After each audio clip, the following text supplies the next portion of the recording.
Okay, very good morning guys, welcome back in a new video. मेरा नाम है Rukhshan and you are watching trade with ज़ायरुक।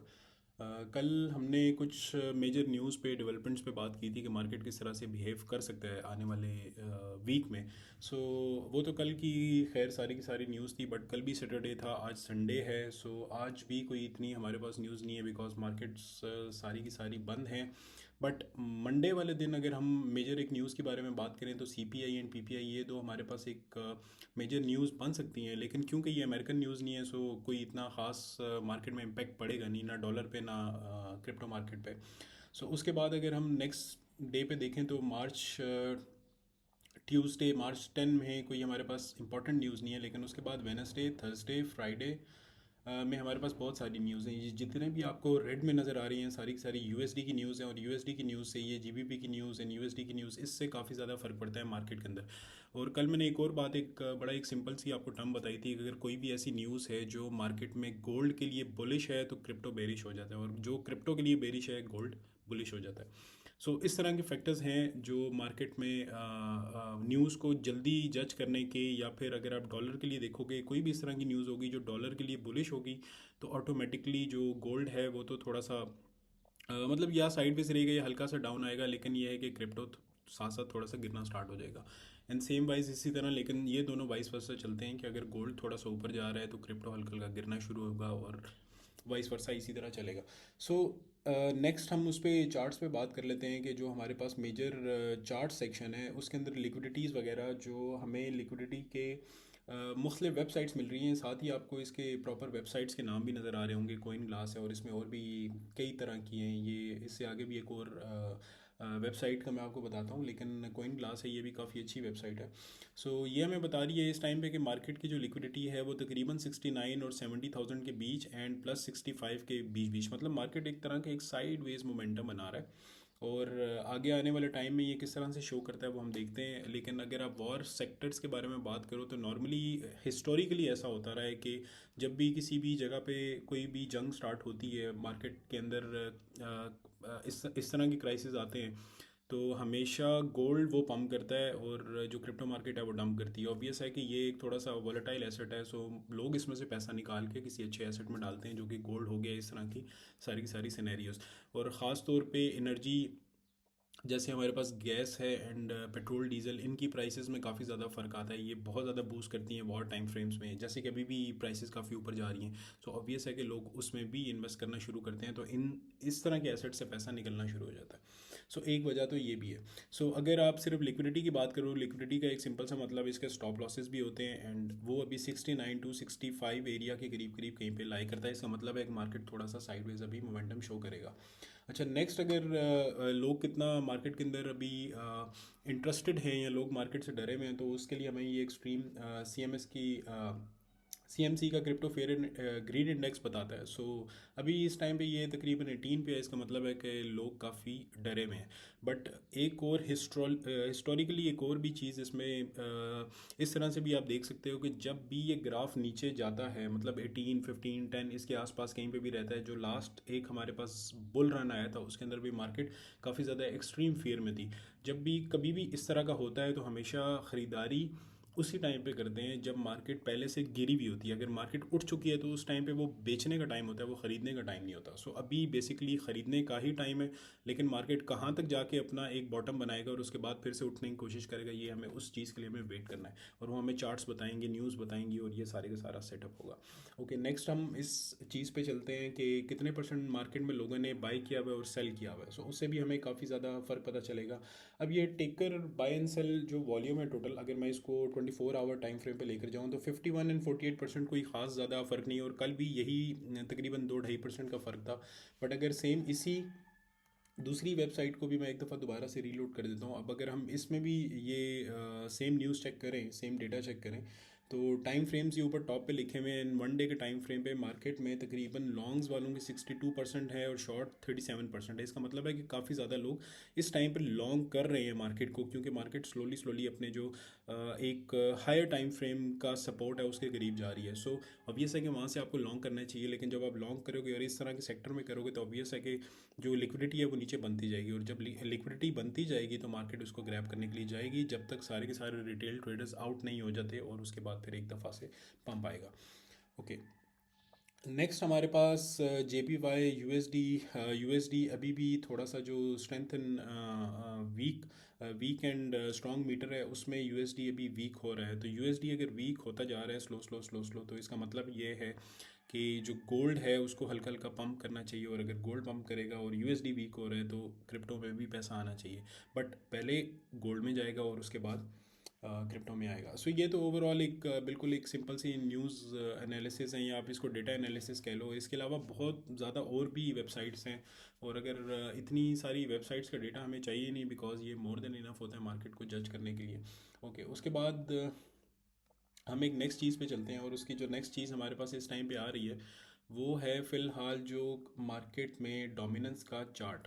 अब इसकी अगर डोमिनेंस के चार्ट के बारे में आप बात करो तो डोमिनेंस के चार्ट सिर्फ और सिर्फ ये बताता है कि अगर तो क्रिप्टो मार्केट के अंदर पैसा आ रहा है तो वो किस सेक्टर में ज़्यादा जा रहा है, मतलब किस कॉइन में ज़्यादा जा रहा है। बिटकॉइन में ज़्यादा जा रहा है, इथीरियम में ज़्यादा जा रहा है, सोलाना में जा रहा है, मतलब जो टॉप 10 है उनमें ज़्यादा जा रहा है, ये जो दूसरे शिट कॉइन्स या आल्ट कॉइन्स है उनके अंदर ज़्यादा जा रहा है।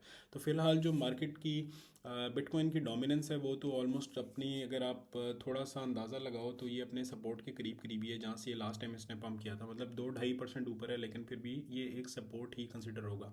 अगर बिटकॉइन की डोमिनेंस यहाँ से दोबारा से ऊपर जाता है तो ऑब्वियस है कि बिटकॉइन की प्राइस में भी या तो वो साइडवेज थोड़ा थोड़ा रहना स्टार्ट हो जाएगा, या फिर वो हल्का हल्का पंप करना शुरू करेगा। सो ये भी चीज़ हमने देखनी है, लेकिन जितना बिटकॉइन की प्राइस स्टेबल रहेगी और डोमिनेंस उसकी गिरती जाएगी तो ऑल्ट कॉइन्स में पंप आएगा। लेकिन अभी फिलहाल पूरी की पूरी मार्केट आप ये देख सकते हो, पूरी की पूरी मार्केट अभी रेड में है। सो अभी तो फिलहाल हम इस तरह का कुछ नहीं कह सकते, लेकिन लेट्स सी आगे आने वाले टाइम में क्या होता है। ये इसका बिटकॉइन CME का फ्यूचर्स CME चार्ट है, जो गैप चार्ट बेसिकली आप इसको कह सकते हो। तो इसमें एक बहुत बड़ा गैप, ये पहले से मैंने इसको इधर शो किया हुआ है, ये वाला गैप। सो इस गैप को भी फिल होना रिमेनिंग है मार्केट के अंदर, जो 80,000 से लेकर 82-83,000 तक है। और जब ये गैप फिल अप करेगा तो ऑब्वियस है कि मार्केट थोड़ा सा और अपने जो लास्ट हाइज हैं उसको भी टच कर सकती है टिल 94, लेकिन अभी तक कुछ ऐसा हुआ नहीं। और जिस तरह की ये मार्केट के अंदर कैंडल बन रही है, अगर आप इस कैंडल को on the weekly time frame देखोगे तो ये काफ़ी ज़्यादा bearish kind of a candle है, जिसने पूरी की पूरी, मतलब ये सेलिंग में जो स्लो स्लो सेलिंग आ रही थी, अगर छोटे टाइम फ्रेम पे हम लोग जाएं तो जितनी भी स्लो स्लो सेलिंग आ रही थी वो सारी की सारी ऊपर की लिक्विडिटी खा के उसके बाद मार्केट स्ट्रेट अवे ये सारा एरिया कवर अप करके मार्केट उसको दोबारा से नीचे लेकर आने की कोशिश कर रहा है। सो इसका जो एक सिंपल सा मतलब ये है कि क्या अगर मार्केट ये वाली कैंडल अगर बेरिश क्लोज होती है, अगर मार्केट इस तरह की बेरिश क्लोज कर जाती है कैंडल नीचे की तरफ, तो क्या मार्केट अपने जो न्यू लोज हैं उसको टच कर सकती है, जो पुरानी सपोर्ट है अराउंड 50-55 के एरियाज उसको टच कर सकती है कि नहीं। सो ये क्वेश्चन मार्क है। ये मंडे की ओपनिंग में जाके भी हमें थोड़ा सा पता चलेगा, जब नई कैंडल स्टार्ट होगी। और नई कैंडल जब वीकली स्टार्ट होगी तो वो किस तरह की स्टार्ट होती है, क्या ये इसी को और ऊपर पुश करने की कोशिश, अगली कैंडल इसको ऊपर पुश करने की कोशिश करेगी इस तरह से करके, या फिर वो स्ट्रेट अवे नीचे गिरना स्टार्ट होगी। सो ये दोनों हमारे पास सिनेरियोज बनते हैं कि यहीं से या तो ये नीचे गिरना स्टार्ट होगी या फिर वो उसको ऊपर लेकर जाएगी। अब ये कल पता चलेगा। टोटल मार्केट कैप की अगर बात कर लें एक्सक्लूडिंग BTC एंड इथीरियम, तो टोटल मार्केट कैप तो ऑलरेडी अपने जो लास्ट एक सपोर्ट है उसको तोड़ के आ चुका है। तो इसका जो एक नेक्स्ट एक मोस्ट प्रोबेबल, या आप उसको कह लो जो हाईएस्ट प्रोबेबिलिटी है वो यही बन सकती है कि या तो वो इधर आए फिर यहाँ से ऊपर चला जाए, या उसके बाद टोटल मार्केट कैप अगर गिरेगा तो वो अपने लास्ट लोज में भी गिर सकता है। अगर ये यहाँ तक आता है तो ये बहुत बड़ा क्रिप्टो के अंदर एक क्रैश होगा, और मार्केट बहुत ज़्यादा गिरेगी 58%। मतलब अगर ये टोटल मार्केट कैप 58% नीचे गिर रहा है तो आप समझ लो कि जो आल्ट कोइंस है वो तो अपनी 90% तक 80% तक वैल्यू को लूज़ कर देंगे। ओके, उसके बाद जो टोटल मार्केट कैप हमारे पास है वो सिर्फ और सिर्फ एक्सक्लूडिंग BTC है, जो विद BTC एंड इथीरियम था शायद वो, BTC and Ethereum. So just जो BTC का है तो BTC अपनी वैल्यू होल्ड करके बैठा हुआ है। सो अभी तक इस मतलब लोज उसने अपने नहीं तोड़े, लेकिन अगर अभी इसके बाद हम BTC के चार्ट में चलेंगे तो वहाँ पर थोड़ा सा ज़्यादा बेहतर आइडिया हो जाएगा कि मार्केट अभी किस तरह से एक्शन ले रही है। सो ऐसा भी हो सकता है कि अगर ये यहाँ से इधर तक आके फिर से उठना शुरू कर जाए तो ऑब्वियस है कि BTC पंप करेगा, बिकॉज ये एक्सक्लूडिंग BTC है। तो BTC की अभी जो वैल्यू है वो इसके अंदर एडिड नहीं है। अगर एडिड होती और ये नीचे गिर रहा होता तो ऑब्वियस है कि BTC भी अपनी वैल्यू को लूज़ कर रहा होता। एंड ये जो सारी की सारी चीज़ें इसमें मैं प्रॉपर तरीके से पर सेक्शन पे एक वीडियो अलग अलग से बनाऊंगा, बिल्कुल शॉर्ट शॉर्ट क्लिप्स, ताकि वो समझने में आसानी रहे। बाकी यूएस डॉलर इंडेक्स का जैसे अभी कुछ देर पहले मैंने बात की थी कि डॉलर जितना ज़्यादा स्ट्रांग होता जाएगा क्रिप्टो मार्केट थोड़ा थोड़ा गिरना स्टार्ट करेगी। सो वही वाले सिनेरियो सेम यहाँ पर चल रहे हैं, जितना डॉलर यहाँ से ऊपर जाना शुरू करेगा, और अभी इसके पास बहुत ज़्यादा एरिया ऊपर जाने के लिए, मतलब अभी तो मतलब ये काफ़ी पुराना, मैंने ये एक लाइन लगा के रखी है, काफ़ी पुरानी लाइन है ये, 25 की है, सितंबर से 2025 की। तो उसके बाद से मार्केट स्लो स्लो मतलब ये ऊपर जाना स्टार्ट कर रहा था, लेकिन उसके बाद भी खैर नीचे आया है, ऐसा नहीं है कि नहीं आया, मतलब यहाँ तक चला गया है, और मुझे आइडिया ये था कि ये इस वैल्यू को होल्ड करेगा और उसके बाद यहीं से ऊपर चला जाएगा। बट अभी भी देखा जाए तो अपनी वो सपोर्ट से ही ऊपर गया है, मतलब उसने तोड़ा नहीं है उसको। सो जो उस टाइम की प्रेडिक्शन थी जब लास्ट 124 से या 123 से हम लोगों ने शॉर्ट किया था बिटकॉइन को टिल 107 108 या 100 के ऑलमोस्ट। सो ये तब का था कि जब डॉलर थोड़ा सा स्ट्रांग हो रहा था और यूएसडी की डोमिनेंस जो थी वो बिल्कुल अपने सपोर्ट पे थी, एंड एक काफ़ी अच्छा हमें क्रैश देखने को मिला था इस एरिया से तकरीबन। तो ये भी वही वाले एरियाज़ बनते हैं जब बीटीसी क्रैश करना स्टार्ट किया था, और अभी ये बिल्कुल अपने टॉप पे है। सो जितना ज़्यादा यूएसडीटी की डोमिनेंस यहाँ से ऊपर जाती रहेगी, मतलब कि जितना यूएसडीटी की डोमिनेंस ऊपर जाएगी, इसका मतलब है कि यूएसडीटी लोग ज़्यादा से ज़्यादा अपनी जो अकाउंट्स हैं उसके अंदर भर रहे हैं, बजाय इसके कि वो कोई एसेट के अंदर इन्वेस्ट करें या क्रिप्टो के मतलब किसी क्रिप्टो एसेट के अंदर इन्वेस्ट करें, वो यूएसडीटी में पैसा अपने अकाउंट के अंदर रख रहे हैं। सो जितना ही ऊपर जाता रहेगा उतना क्रिप्टो मार्केट क्रैश करती रहेगी, और फिलहाल अगर देखा जाए तो अभी ये बिल्कुल अपने ऑल टाइम हाइस पे है, इससे इससे पुराना कोई हाई इसके लिए बना हुआ नहीं है, राइट। तो अगर ये इस लेवल को होल्ड नहीं करता और इससे भी ऊपर जाता रहता तो फिर एक बहुत अच्छा क्रैश मार्केट में देखने को मिलेगा, काफ़ी अच्छा तो नहीं कह सकते, बहुत बुरा क्रैश मार्केट में देखने को मिल सकता है, और बीटीसी अराउंड 40-45 की रेंज में भी आ सकता है। अभी भी बहुत ज़्यादा करीब है 50s को टच करने के लिए, एक जस्ट एक कैंडल चाहिए बहुत अच्छी बेयर और वो टच कर जाएगा। उसके बाद जो हमारे पास नेक्स्ट चीज़ है, हाँ दूसरी बात ये है कि अगर ये यहाँ से गिरना शुरू करता है और वापस इसी एरिया में आ जाता है तो हम लोग दोबारा इसको 120-130 पे बीटीसी को देख सकते हैं।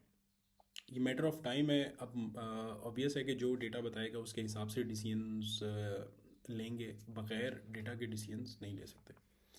बिटकॉइन बीटीसी का चार्ट, और बीटीसी का चार्ट जैसे आपको सीएमई गैप वाला चार्ट दिखाया था, ये ऑलमोस्ट सेम सेम ही होते हैं, 1 वीक का है, लेकिन हम इसको थोड़ा सा छोटे टाइम फ्रेम पे लेकर जाते हैं। और ये लास्ट हमारी ट्रेड थी जिसका जिसके बारे में मैंने आपको कल भी बताया था, एंड वो ट्रेड अभी भी एक्टिव है। अगर मैं उसको थोड़ा सा शो करूं तो ये है वो ट्रेड 63.62% 7x पे, और सोलाना की उसमें मैंने थोड़ा सा ऐड अप करके उसको लेवरेज को भी बढ़ाया था। सो ये 88.3 से 82.5 पे चल रही है। सो ये दो ट्रेड्स हमारे पास अभी फ़िलहाल एक्टिव है, और अभी भी ये एक्टिव ही हैं।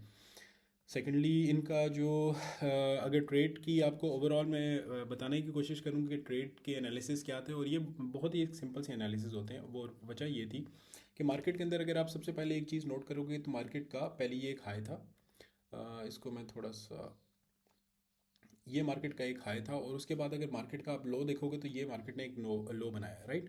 उसके बाद इस लो को मार्केट दोबारा से तोड़ नहीं पा रहा, मतलब इसी लो से कहीं ना कहीं से सपोर्ट ले रहा है। सो ये थोड़ा सा साइडवेज। अच्छा, अब इसके अगर आप हाइस की बात करोगे ना, तो हाइस भी मार्केट में मुसलसल नीचे आ रहे हैं। हाई मार्केट नया एक हायर हाई बनाने की कोशिश कर रहा है, बट उससे बनाया नहीं जा रहा। हर दफ़ा मार्केट वहाँ से रिजेक्ट होती है, अपने इस ट्रेंड लाइन से रिजेक्ट होती है या अपने हाई से रिजेक्ट होती है और वापस से सपोर्ट पे आ जाती है। उसके बाद जब मार्केट एक नया स्ट्रक्चर बनाया एक हायर हाइज और हायर लोज का, और उसके बाद मार्केट दोबारा से बहुत अच्छी कैंडल के साथ 4 आवर टाइम फ्रेम पे इसको तोड़ के ऊपर चली गई। सो जब भी कभी 4 आवर, देखो 1 आवर पे अगर कभी भी ब्रेकआउट होता है तो आप उसका जो एक फेक आउट जज करने की कोशिश करते हो वो भी 1 आवर पे ही होना चाहिए। ये एक काफ़ी एक मतलब एक लर्निंग पॉइंट है इस वीडियो के अंदर। अगर आप फॉर एग्जांपल ब्रेकआउट 4 आवर पे हुआ है और आप उसका जो फेक आउट है वो 5 मिनट पे ढूंढ रहे हो तो ये गलती है, 15 मिनट पे ढूंढ रहे हो, 1 आवर पे ढूंढ रहे हो ये गलती है, 2 आवर पे ढूंढ रहे हो ये गलती है। हाँ, मल्टीपल कैंडल्स मिल के जाहिर बात है वो उसको गिराएंगे। अगर 4 आवर का ही ब्रेकआउट आया तो 4 आवर पे ही आपने फेक आउट चेक करना है, तो अगर आप 5 मिनट पे जाओगे तो आपको पूरा 4 घंटे का वेट करना पड़ेगा कि मार्केट प्रॉपर आपको बताए कि हाँ मैं फेक आउट में हूँ या नहीं हूँ। सो अभी जो इधर का 4 आवर का पूरे पूरा टाइम फ्रेम, अगर आप सिर्फ इसी चीज़ को जज करो, यही वाला एरिया तो हमारे पास एक लास्ट हाई था और उसी लास्ट हाई से मार्केट ने एक दोबारा से 4 आवर की कैंडल बनाई और उसके बाद मार्केट रिजेक्ट होना स्टार्ट हो रही थी, राइट। एक हल्की सी छोटी सी कैंडल उसके ऊपर बनाई और उसके बाद रिजेक्शन स्टार्ट होगी, रिजेक्शन स्टार्ट, रिजेक्शन स्टार्ट। अब जब ये इस तरह की रिजेक्शन स्टार्ट होती है ना, इसमें आपके पास दो टाइप्स की ट्रेड्स होती हैं। पहला टाइप ये होता है कि आप उस पर बहुत छोटी छोटी अमाउंट में, या आपने फॉर एग्जांपल अगर फ़र्ज़ कर लो कि अकाउंट आपका $1000 है और आपने $100 से मतलब 10% यूज़ करके ट्रेड करना है। आप क्या करोगे, आप पहले 25 से करोगे, 50 से करोगे, बस ये आप मैक्सिमम मतलब उसको भी डिवाइडेड बाई 2 कर दोगे, जो आपकी एक्चुअल अमाउंट का 10% था उसको डिवाइड बाई 2 करोगे और आप वहाँ से ट्रेड में एंटर कर लोगे। अब उसके ऊपर स्टॉप लॉस लगा दोगे। फॉर एग्जांपल अगर आपको वो स्टॉप लॉस हिट नहीं करता, वो ट्रेड चल जाती है, तो फिर आप थोड़ा सा बड़ा टारगेट लेने की कोशिश करोगे कि मार्केट ज़्यादा बड़ा टारगेट दे। जैसे फॉर एग्जांपल अगर मैं यहाँ पर 1000 पूरे लगाऊंगा तो मैं कहीं ना कहीं इधर ही 1:2 1:3 पे निकलने की कोशिश करूँगा। बट अगर मैं 500 लगा रहा हूँ तो मैं उसको लंबा होल्ड करके भी बैठा हूँ कि चलो ठीक है, अब मेरी जो प्रॉफिट टारगेट था वो तो मेरा डबल हो रहा है, लेकिन जो मेरा लॉस था वो बहुत छोटा है। सो इस तरह की जब भी मार्केट इस तरह के सिनेरियोज में होता है या इस तरह के टाइम फ्रेम्स में होता है कि जब आपको एक अच्छी जगह पे ट्रेड मिल सके और उसका जो टारगेट है वो काफ़ी ह्यूज हो, तो उसके लिए बेहतर होता है कि उसको होल्ड करके रखो, बजाय इसके कि आप 1:2 या अपनी स्ट्रेटजी पे स्टिक रहो। हाँ, स्टिक रहना भी बहुत अच्छी बात है, लेकिन कुछ कुछ एरियाज़ या कुछ फैक्टर्स के अंदर इस तरह से भी मार्केट आपको रिवॉर्ड करती है।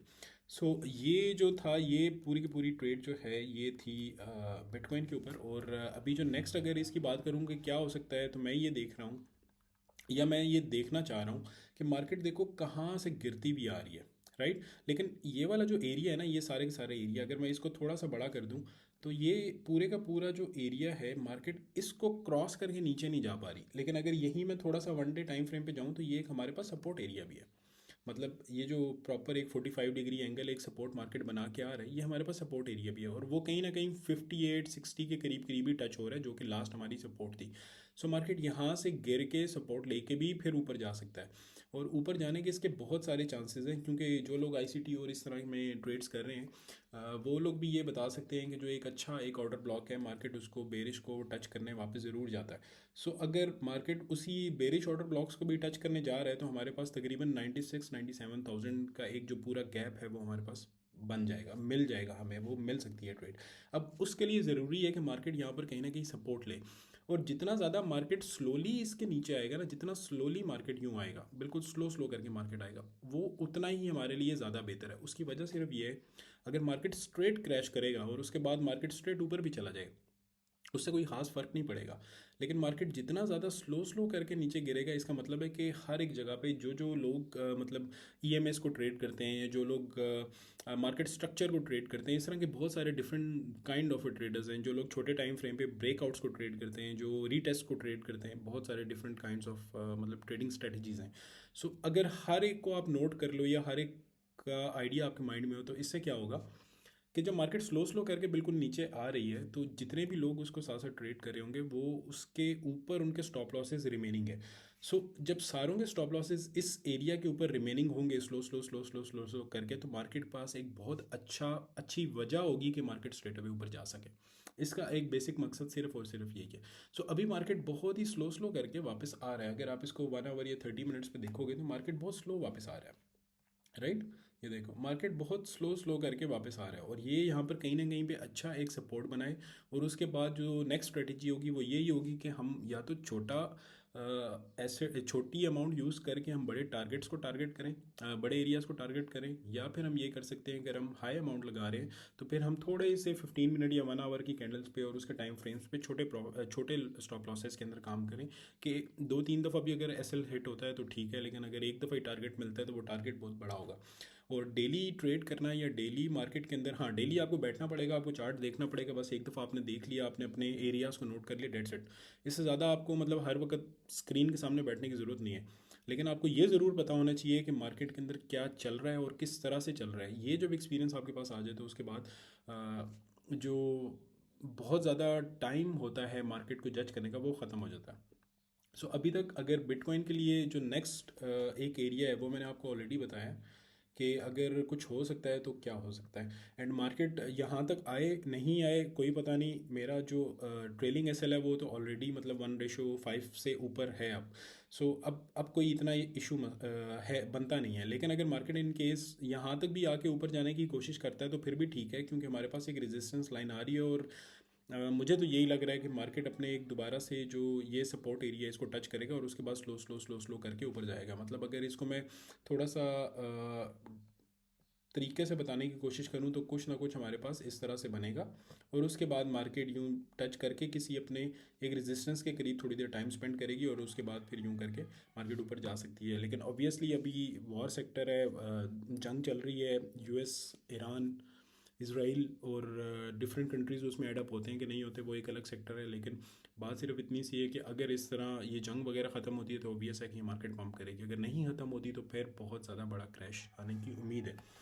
और क्रैश से एक और बात अगर आपको मैं बताऊं तो 1 डे टाइम फ्रेम पे अगर आप देखोगे तो मार्केट का जो पुराना एक सपोर्ट है वो ये एरिया भी है 48 और 40 टू 48 का एरिया। सो अगर इधर भी कहीं ना कहीं पे मार्केट आता है तो ऑब्वियसली ये काफ़ी बड़ा क्रैश, और ऑलरेडी 20% का क्रैश हो जाएगा और अपने काफ़ी ऊपर से ये 125 126 से मार्केट आ रहा है। सो मंडे या ट्यूसडे वाले दिन सही से प्रॉपर पता चलेगा। मंडे या ट्यूसडे को हम लोग इसमें सही से जज कर सकते हैं कि मार्केट किस तरफ जाने वाली है। उसके बाद जो नेक्स्ट है हमारे पास सोलाना, जिस पे एक ट्रेड ऑलरेडी लगी हुई है और जो अभी मैंने कुछ देर पहले आपको दिखाई भी है। सो सोलाना का भी अगर आप देखोगे ये जो बिटकॉइन का एक ट्रेड एनालिसिस है सेम टू सेम सोलाना का भी है कि मार्केट पहले बार बार इस एरिया से रिजेक्ट कर रहा था और एरिया से ऊपर गया। सेम अगर मैं 4 आवर टाइम फ्रेम पे जाके आपको बताऊं तो वही सेम सिनेरियोज हैं, कोई इसमें खास कुछ फ़र्क नहीं है। हाँ, यहाँ पर इसने एक दफ़ा सपोर्ट लेने की कोशिश की थी, लेकिन अब इधर भी एक और लर्निंग है। जब भी मार्केट अपना देखो, एक बड़ी एक सिंपल सी चीज़ है, अगर इस पूरे के पूरे पॉइंट को आप समझ सको तो ये एक बहुत ही समझ लो कि सपोर्ट एंड रेजिस्टेंस है, राइट। मार्केट आया, अपने रेजिस्टेंस के करीब गया, उसके बाद वापस गिरा, फिर से ऊपर चला गया, ठीक है। यहाँ पर जब ये ऊपर जाएगा ना तो अब ये लास्ट में जो इसके पास यहाँ पर इस एरिया के अंदर जो इसके पास कैंडल बनी होगी ना वो इसका हाई है। अब मार्केट को करना क्या चाहिए कि अगर ये लास्ट हाई था उसके बाद उसने लोअर हाई बनाया, फिर हायर हाई मतलब हायर लो बनाया और उसके बाद हायर हाई बनाया, तो मार्केट को एक और हायर हाई बनाना चाहिए। मार्केट को यहीं से लोअर लो बना के फिर से वापस गिरना नहीं चाहिए, राइट। लेकिन मार्केट ने यहाँ पर क्या किया कि मार्केट ने लोअर लो तो बना लिया लेकिन हायर हाई नहीं बना सके और उसके बाद दोबारा से वापस हो गया। तो ये एक अच्छी कंफर्मेशन होती है अगर आप हाई टाइम्स पे टाइम फ्रेम्स पे जब आप देखते हो जहाँ पर आपके पास मार्केट में मतलब 10 से 15% का मार्जिन होता है। जैसे आप यहाँ का मार्जिन देखो तो वो भी 10 12 15% का है ऑलमोस्ट, ठीक है, 12 13% का मार्जिन है। सो जब भी इस तरह के कोई सिनेरियोज बनते हैं ना, अब देखो ये एक कैंडल है, ये स्ट्रेट अवे नीचे गिर गई, ठीक है, उसने लिक्विडिटी ग्रैब की, नीचे गिर गई, बस ठीक है, डेड सेट। लेकिन इसने ब्रेकआउट कर दिया, ये एक ब्रेकआउट कैंडल है। अब ब्रेकआउट कैंडल पे कभी भी पहली पहली जब भी कैंडल आती है तो आप ट्रेड नहीं करते, आप वेट करते हो कि क्या वाकई में मार्केट ने ऊपर जाना है। अगर जाना है तो ठीक है, वो अपना जो लास्ट हाई है उसको तोड़े। अगर नहीं जाना तो वो लास्ट हाई को तोड़ेगी नहीं, वो लोअर हाई बनाएगी, हायर लो बनाएगी, ठीक है, और उसके बाद वो गिरेगी। सो अभी भी मार्केट के अंदर उसी तरह से कुछ हो रहा है। और जिस तरह से अभी candle sticks on the 4 hour time frame बन रही हैं तो ये तो गिरने के हाई चांसेस हैं, हाई चांसेस हैं। अगर मैं इसमें ईएमएस को भी लगाऊं तो ईएमएस तो खैर अभी ये थोड़ी सी बड़ी है ओपन। अगर 9 और 20 को ही देख लेते हैं, 9:15 कर लेते हैं। 9:15 अगर ईएमएस पे देखें तो market straight away to the downside जा रही है और कोई भी अपनी 20 EMA मतलब लास्ट 20 कैंडल से उसको भी क्रॉस नहीं कर पाया। तो ये काफ़ी एक bullish kind of a scenario बना हुआ है इस टाइम पे। वीडियो तो काफ़ी लंबी हो रही है बट डेट्स इट गाइस, आज के लिए इतना ही था। अगर आप सोलाना की नेक्स्ट ट्रेड के बारे में बात करो तो ये प्रॉपरली जो पॉइंट्स हैं वो मेंशन्ड है और सेम टू सेम ऑब्वियस है। देखने वाली बात ये है कि जिस तरह से बिटकॉइन काम कर रहा होता है वैसे ही सोलाना भी काम कर रहा होता है। तो पूरी की पूरी overall market, because bitcoin is a king, so जो बाकी सारी की सारी मार्केट्स हैं वो फॉलो करती हैं बिटकॉइन को। सो अगर बिटकॉइन गिरेगा तो पूरी की पूरी क्रिप्टो मार्केट गिरेगी। हाँ, कुछ कॉइन्स ऐसे होते हैं जैसे कि कोई आल्ट कॉइन हो गया या शिट कॉइन हो गया, वो पंप कर रहा होता है, वो बिल्कुल एक डिफरेंट सेक्टर है, उसमें डेली ट्रेड्स का कोई लेना देना नहीं है। राइट, या डेली एनालिसिस का कोई लेना देना नहीं है। सो आज के लिए बस इतना ही। अगर ये सोलाना वापस अपने इस एरिया में आता है तो यहाँ पर हम देखेंगे कि किस टाइप का कोई बुलिश सिनेरियो बन रहा है। सो उस बुलिश सिनेरियो के बेस पे, न्यूज़ की बेस पे एंड बिटकॉइन की बेस पे, प्लस यूएसडीटी की डोमिनेंस की बेस पे, डीएक्सवाई की बेस पे, डॉलर इंडेक्स की बेस पे हम लोग फिर नेक्स्ट ट्रेड प्लान करेंगे। सो ये वाली ट्रेड तो ठीक जा रही है, बहुत अच्छी जा रही है, बल्कि सिर्फ ठीक नहीं जा रही। और इस ट्रेड में मैंने आपको वो बताया भी था। इसमें हमारे पास ऑलमोस्ट कितना प्रॉफिट है, 63%, नहीं सॉरी, ये है वो 377, लेकिन ये 51x है ऑब्वियसली, क्योंकि मैंने बाद में जब दोबारा इसमें एडअप किया था तो मैंने उसकी वो जो लेवरेजेस हैं उसको हाई किया था।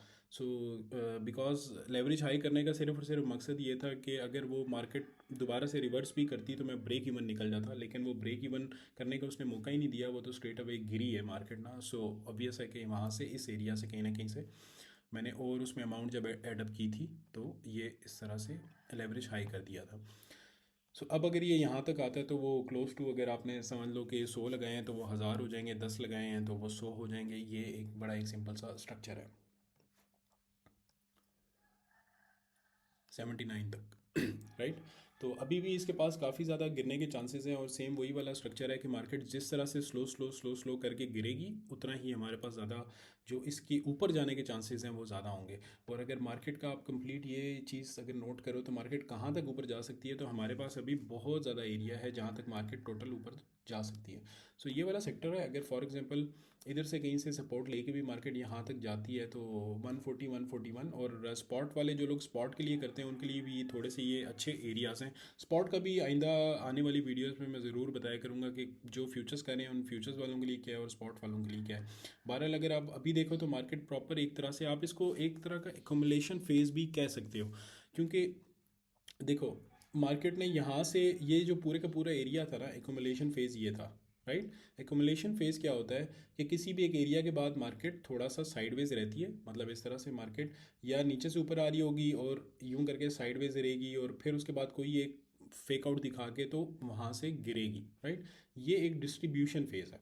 और एकोमुलेशन फेज़ क्या होता है कि मार्केट ऑलरेडी गिर चुकी है, अब उसके बाद वो साइडवेज थोड़ा सा रह रही है और उसके बाद वो उसने उठना है, ये एकोमुलेशन फेज़ है। सो एकोमोलेशन फेज़ में ही है अभी मार्केट, अगर आप इसको ओवरऑल तरीके से जज करना चाहो। लेकिन स्टिल रिपीट कर रहा हूँ वही वाली बात कि अभी मार्केट में जिस तरह के सिनेरियोस चल रहे हैं, जो war scenarios kind of a thing है, तो उसके अंदर आप कभी भी ये बात नहीं कह सकते कि मार्केट अगर साइडवेज होगी या बार बार एक जगह से सपोर्ट ले रही है तो मार्केट यहाँ से ऊपर जाएगी, ऐसा आप नहीं कह सकते। हाँ, आप ट्रेड ज़रूर लोगे बिकॉज गेम ऑफ प्रोबेबिलिटीज़ हैं, आपकी 50-50% चांस होता है आप कि आप लूज़ करोगे या विन करोगे। लेकिन आप जब बाकी सारे डेटा को देख के प्रॉपर एनालाइज करके मार्केट में काम करोगे तो वो ऑब्वियस है कि आपकी जो सक्सेस रेशो है वो हो सकती है, प्रोबेबिलिटी है वो 70% चली जाएगी, 80% चली जाएगी, लेकिन स्टिल 20% का चांस होगा कि आप लूज़ करोगे।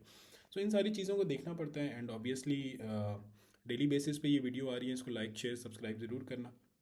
एंड आपको टाइमली सारी की सारी मैं कोशिश करूँगा कि किस तरह से ज़्यादा बेहतर बना सकता हूँ मैं इस चैनल को। और अगर किसी किस्म की कोई भी मुझे बता सकते हो कि कैसे बेहतर करें तो ज़रूर बताना। मिलते हैं नेक्स्ट वीडियो में, तब तक के लिए अल्लाह हाफ़िज़।